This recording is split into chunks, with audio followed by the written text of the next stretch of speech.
When I came back from Africa, my friends are like, I don't trust charities. I'm not giving to charities because they're black holes, and I don't know where my money actually goes.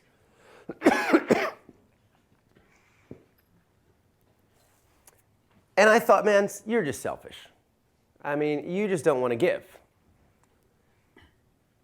But I realized there was a theme. There was an incredible distrust in nonprofits. And the black hole kept coming up. You know, people seemed to pull some bad charity out of their back pocket and say, see, this CEO ran off with the kitty. You know, he hired his family. This charity spent 95% of their money on admin and only sent 5% to the poor. And I thought the biggest problem was around this business model. The money was fungible and people really didn't know where it went. So I thought, man, if I'm going to solve a problem this big, we're going to need everybody to trust what we're doing. So I had three big ideas around that. The first was solve the money problem and just make a promise to the public that from day one, 100% of their money will always go to projects. Okay. People said I was crazy. Like, how will you pay for your staff? How will you pay yourself? How will you pay for an office?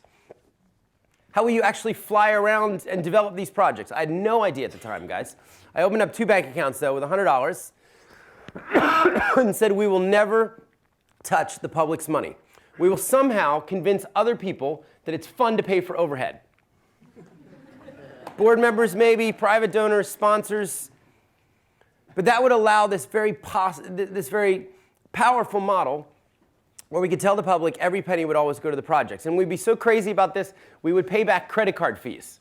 So if someone donated $1,000 and American Express took that $40, we would make the $1,000 whole. We'd send all $1,000. That was idea number one. Idea number two was, let's use technology to prove where the money's going. And let's show people their impact. So 2 things had happened at the time. Google Earth had just kind of come out, and I'd walked into an electronics store and saw that handheld GPS devices cost $99. And like I had that eureka moment. I mean, this was disruptive at the time, which is sad. It's like, for $100, we can know where our water projects are anywhere in the world. And no charity was doing this at the time. So we said, let's buy a lot of GPS units. Let's get our partners out there to turn these things on, take pictures of the completed project and of the GPS, and let's make all of that data public on Google Maps and Google Earth. Let's be completely transparent about where the money's going and the projects around the world. The third thing was a little softer, but I said, man, I want to build a brand. Charities are the worst marketers I've ever seen. I mean, I thought they had some of the worst websites. They were worse than insurance companies. And there was no Nike, you know, there was no Apple in the charity space. There were big charities, there were safe charities, but no charities inspired me or my friends. And Nick Kristof had written in the New York Times, he said, people peddle toothpaste with more sophistication than all of the world's life-saving causes. I just thought, man, that's so sad, it's so broken.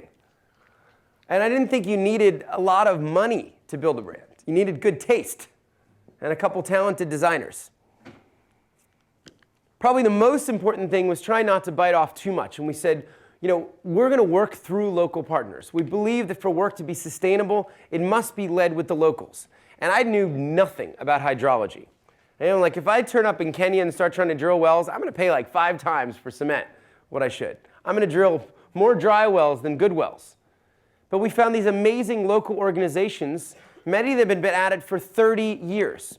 And we said, we'll take on the piece of building the movement, raising awareness, raising money as efficiently as we can, and then give it to these organizations and help grow through them so that they can lead their local communities forward.